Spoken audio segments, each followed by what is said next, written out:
sensiz yashash bo'lmaydi oson. Yuragim sezdi bugun xiyonatingni, ko'zlarim ko'rdi bugun yolg'onlaringni.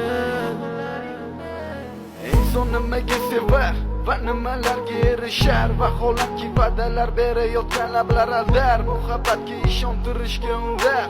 Nima o'zi muhabbat, baxtmi yoki razolat? Qani kim javob berar? Agarda sevganingga qilganingda tunda qo'ng'iroq bo'lsa band, so'ngra esa xizmat, so'ngra esa minglab xayollar tonggacha qiynab, tun esa o'tadi go'yoki asr, lekin qiladi sabr. Yuragim